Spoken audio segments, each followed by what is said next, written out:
A few days ago, Levi Comstock would upload a video to TikTok and X that would quickly go viral. In the video, he talks about how, while out four-wheeling, he stumbled across something very, very unusual in the Colorado desert. Hi, my name is Levi Comstock, and I've lived here in Western Colorado for at least 16 years since I got out of the Marine Corps, and I've spent every single weekend and every other day in between I could out here in the desert exploring. And what I have here is what I believe could be a crime, and maybe at first you might not think so, but I'm going to tell you a quick story. And I don't know if we have a serial killer or what it is, and I know this sounds like clickbait, but follow along, and I want your guys' opinion on this. So I'll try to be quick and efficient. This right here is one of a pair of boots here, one of 10 pairs that I have found out here of different sizes of high heels.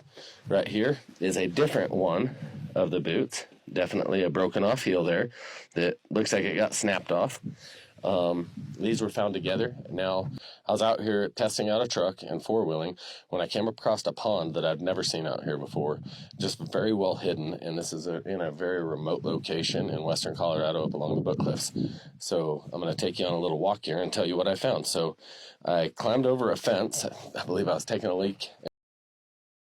He goes on to talk about how this area is extremely, extremely remote, and that the only way that you can find it is if you know where it is, or, like in his case, you stumble upon it accidentally.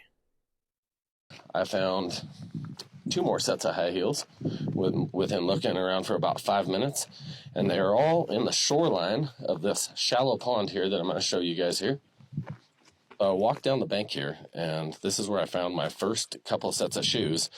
And I started looking around, and once I found, I think, 3 sets of shoes, it spiked my interest quite a bit. I could tell that some of them looked like they were different sizes, so I thought, well, they probably belong to different people. And no, I'm not an investigator, but I've thought a lot about this now. And it's the details from here on really started surprising me the more I started looking into this.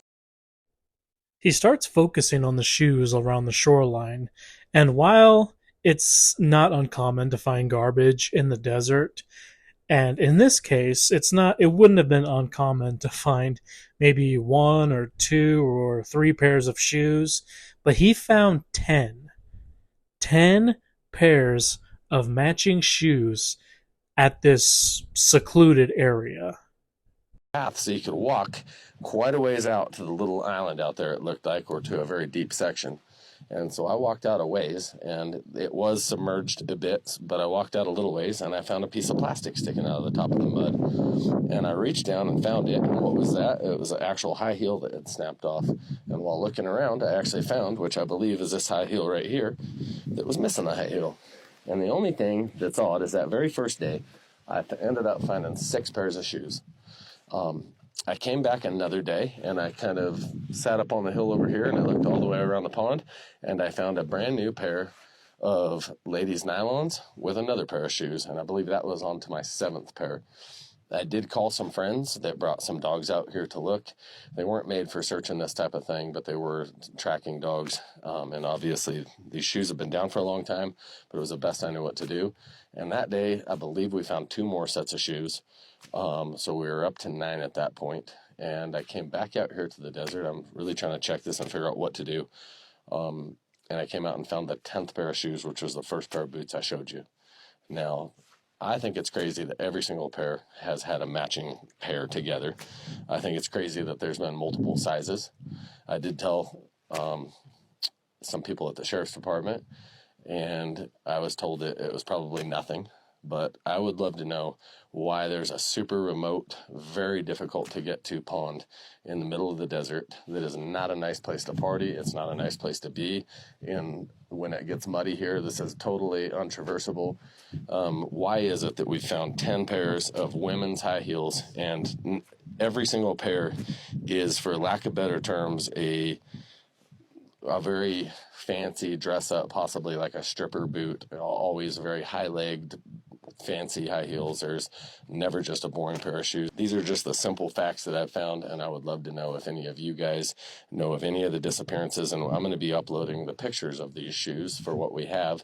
Now, the pond is much higher now, and I'm guessing that whoever is throwing these shoes down here is expecting that usually they're going to be underwater. I've had to come back quite a few times now to catch the pond this low again. So usually all these shoes you see along the shoreline are all submerged underwater. So As he mentions, the police in his area are doing very little about this.